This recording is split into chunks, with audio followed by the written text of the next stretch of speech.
Today's daf is daf Pei Gimel. We are going to begin Tana Rabbanan. Tana Rabbanan, we learned in the Braisa, Lachar P'tirasi shel Rabbi Eliezer. After Rabbi Eliezer passed away, as we know, Rabbi Eliezer, yesterday we learned the Shitasi, is that even if somebody gives a get to his wife and says, you are mutter to everybody except for one person, according to Rabbi Eliezer, this is considered a good get. So after Rabbi Eliezer passed away, there were 4 Chachamim who entered to discussion to refute Rabbi Eliezer's Shita. Elohein, who were these 4 people? These 4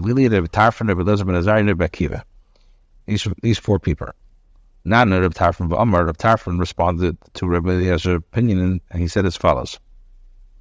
The husband made a tanai that the wife is not allowed to marry a certain man, and she went and married the brother. She married the brother who she was ushered to marry when she accepted the get. Now what happened? And he died with no children. So now there's a problem that she cannot perform yibum with her husband's brother because he's forbidden to her due to the tanai of the first husband. So he says, is the first husband not uprooting a matter of Torah through this tanai? So therefore, Rav Tarfon says, this teaches you that such a type of get is not considered as severance, and therefore the divorce is not kosher, as the Torah would never allow divorce in such a manner that could be oiker dover min Torah. Now, Nana Rabbi S Greenwald responded to Rabbi Eliezer's opinion and said, where do you find an example of something that is forbidden to this person and permitted to the other person? Whatever is asr to everybody, and whatever is permitted to everyone. This is Seiser Rabbi Eliezer's opinion that a divorcee can be asr for marrying a certain man and permitted to other men. Therefore, Rabbi S Greenwald says, therefore you learn, She'ein is a krisus, this is not considered a krisus. Third person, Rabbi Eliezer ben Azariah said, krisus, the Torah says it has to be a severance, which means something which severs the bond between him and her entirely. This woman that we're speaking about is still bound to her husband after the divorce, as his tanai prevents her from marrying a certain man. Therefore, Rabbi Eliezer ben Azariah says, this is not considered krisus. Now, the fourth Tana was Rabbi Akiva. Rabbi Akiva Amar. Rabbi Akiva responded saying, if after the husband made this tanai, Vamar, and if this woman went and married a man from the general public and she had children with him, and in his armel in his garsha, and she was widowed and divorced from the second husband, and what happened? And she went and married to the one whom she was forbidden by the first husband's condition. So, to get bottle, what's going to happen? That isn't the get thereby going to be bottle, because the tanai was that she can't marry this guy. She went ahead and she married the guy after the second husband passed away. So what's going to happen? Retroactively, it's going to come out that the children are mamzedim. This teaches us she'ein zekrisus. We don't want to have a scenario that children are mamzedim, so therefore it must be she'ein zekrisus. Now, davar acher, another pircha of Rabbi Eliezer opinion. If one of them, if the one to whom she was forbidden was a kohen, so the first husband said, you cannot marry this kohen, and now the ex-husband who divorced her died. So what's going to happen? Is she not going to be a widow with regards to him? And she was considered an Isha with regard to this kohen even after her divorce. So now she's an almana and she's going to consider a grusha to everybody else.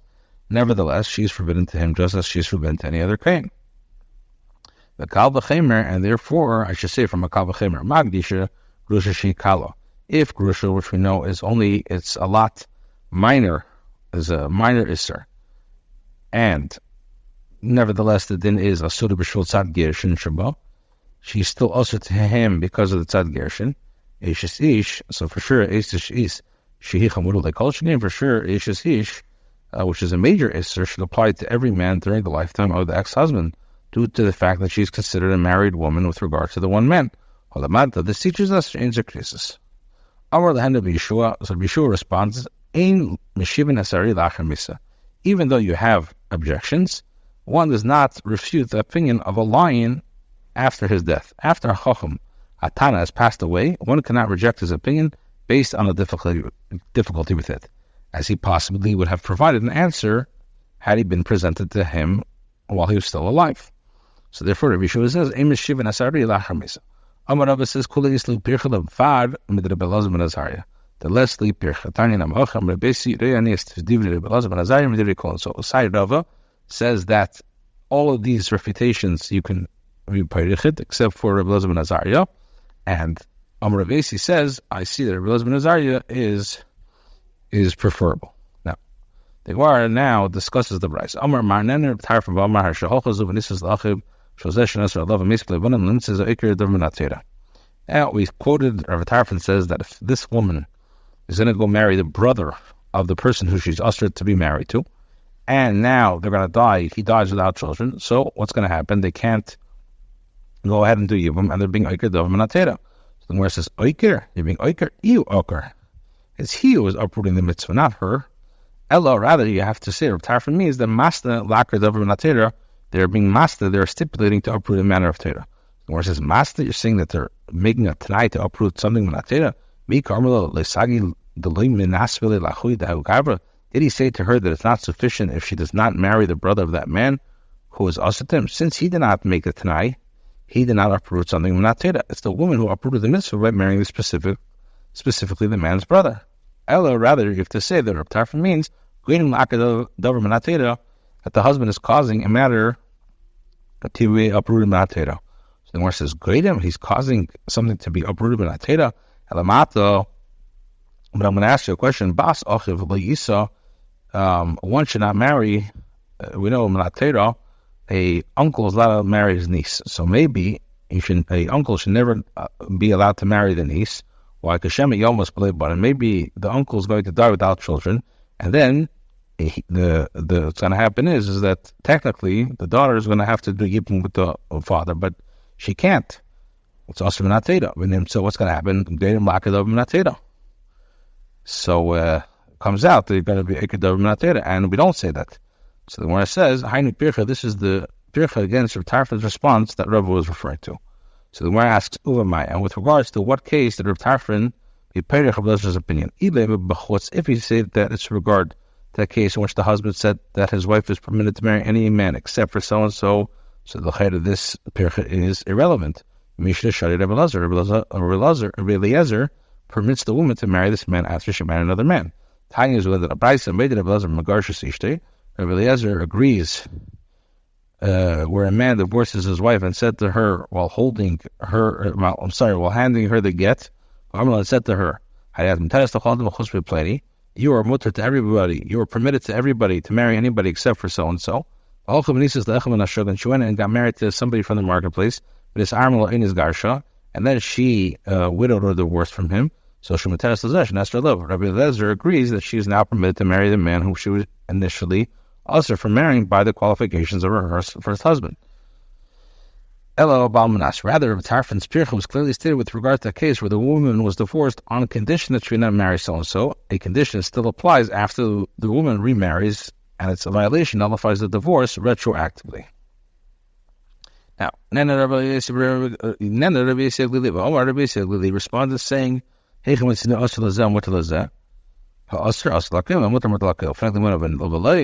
me that everything which is asr for everybody is asr for everybody, and mutter is mutter for everybody. That's not true.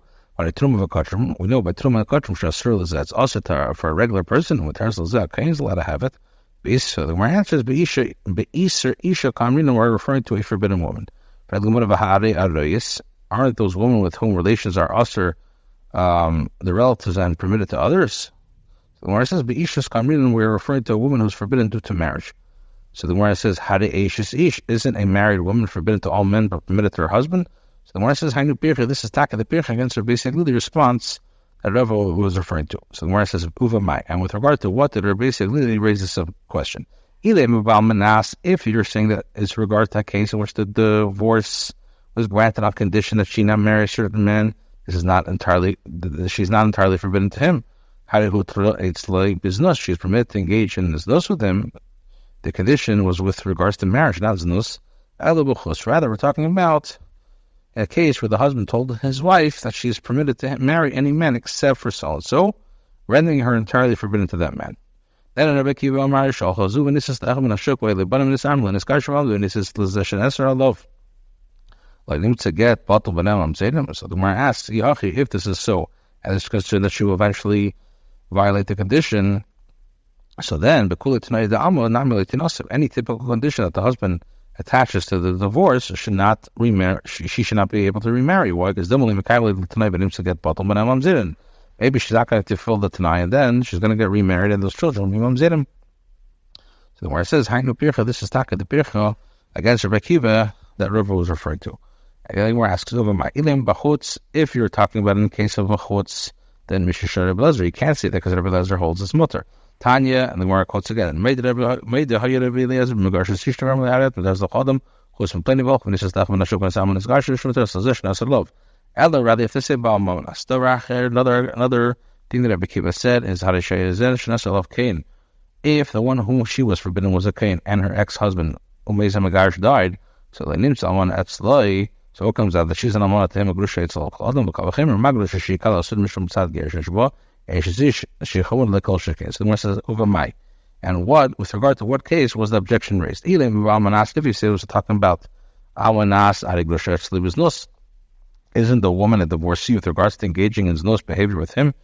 The husband made it tonight that she is not allowed to marry that man, but he did not ask her from engaging in Znus behavior with him. Therefore, she's considered a divorcee with regard to him as well. This removes the Kal V'Chemer, as with regard to all the other men, she's not considered a married woman. Ela b'chutz. Rather, we're talking about b'chutz. Rabbi Kiva holds im chutz sirlei loisiv chutz. Rabbi Kiva holds that Rabbi Eliezer is referring to a case of an exception. He should raise an objection with regards to the exception. And if he holds almanas, then loisiv almanas. Let him ask a question almanas. Why does he raise one objection with regards to any exception, then the other with regards to a tanai? So the Gemara answers, Rabbi Kiva shmei le'dika damar chutz v'ika damar almanas. Rabbi Kiva heard that there's someone who said that Rabbi Eliezer is psak with regards to an exception, and there's someone who said that it's in regards to Tanai. He therefore raised the shaila with regards to both exceptions and stipulations. The one who says that it's with regards to an exception, this is the pircha, and according to the one who says that it's regards to the Tanai, this is the Tanai. So the one asks, my pircha, what is the pircha that Rabbi found for Rabbi Kiva's second objection? So the one says, if you say that the Isser gets married into a Kohen is different, and therefore the halachas of these things doesn't work, how Rabbi Eliezer Mr. Kohen doesn't Rabbi Eliezer also learn the opinion the Isser gets married into the Kohen? As we know, Rabbi Yechon stated that Rabbi Eliezer's psak is derived from the psukim that said in regards to a Kohen, either they take a divorcee, Isha Megrushim, Isha Leikachu, indicating that even a woman who was divorced only from her husband and was not permitted to marry any others, she is disqualified from marrying into the Kohen as divorcee. So the answer is Rava Rava taught the statement in accordance to the opinion of Rabbi Yanai, who is in the name of the elder. The Rabbi Eliezer opinion is derived not from the Isser against marrying into the Kohen, or the Pasuk, as we said, the whole Swara we said there yesterday. Therefore, Rava refused Rabbi Kiva's later objection by claiming that the Isser against marrying into the Kohen is different from any other prohibition and cannot be compared to them. Is this to say that Rabbi Shua holds according to the opinion of Rabbi Eliezer, but he also raises a shaila against Rabbi Eliezer opinion. So the more answers, it says no. This is what he was saying. I also have a pircha against Rabbi Eliezer opinion. However, both my objection and yours should not be raised, because you're not allowed to refute the opinion of a lion after his death. So, frankly, one of my pircha to Rabbi Shua. What is Rabbi Shua's pircha? Tanya Rabbi Shua makish kedma havoyish here. Rabbi Shua said that when the pasuk says the psukim, when a man takes a wife and marries her, and it comes to pass, the whole passage over there, and he finds something unseemly manner in her, and he writes her a get, and he gives it to her hand and sends her out of the house, and she departs out of his house and goes and becomes another man's wife. So the Gemara says, Makish Kaid B'Havaya Shniya. Torah puts together the woman's status before the second marriage to her status before the first marriage. That just as before the first marriage she's not bound to another man, so too for the second marriage, she's not bound to another man. Therefore, a woman cannot remarry if she's still bound by her ex-husband due to a disqualification that is asters her from marrying a certain man. Now, the Gemara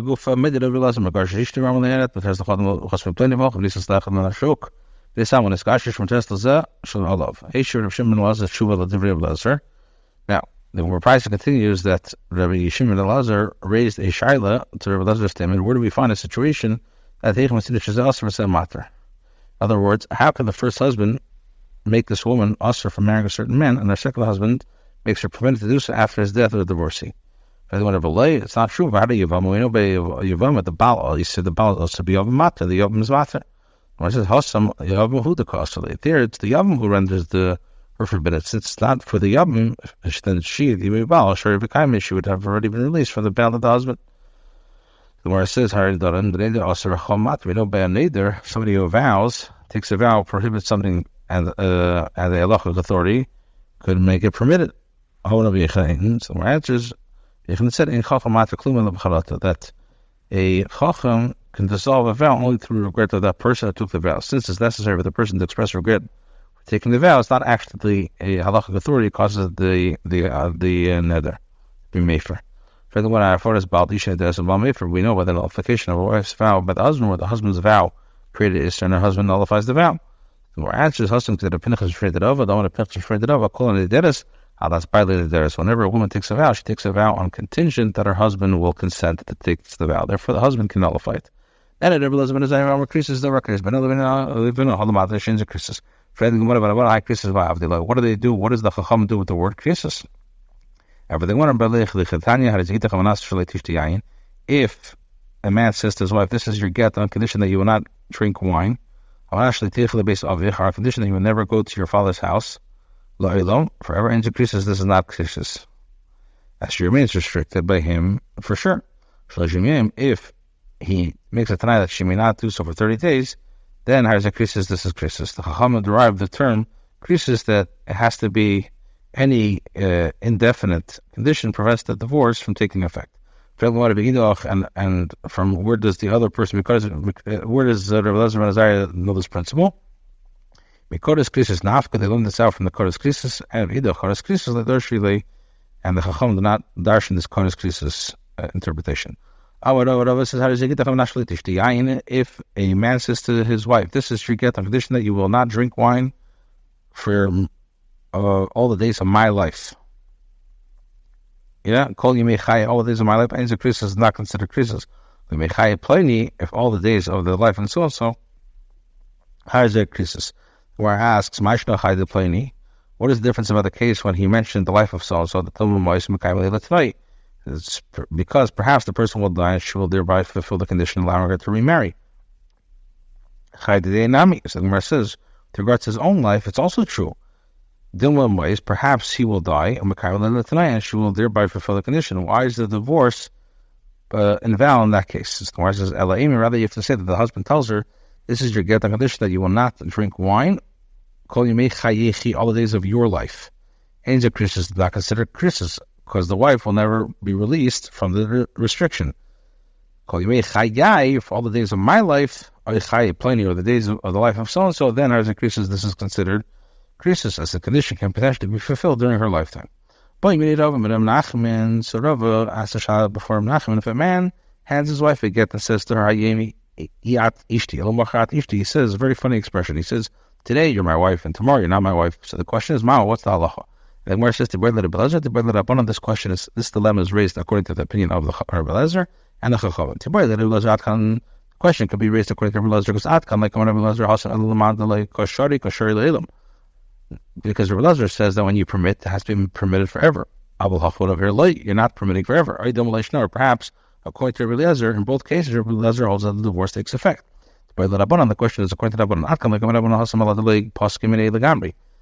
Perhaps the Chachamim are saying only there that the divorce is possible because the husband did not separate her from himself entirely, as she is also from marrying a certain man due to the qualification.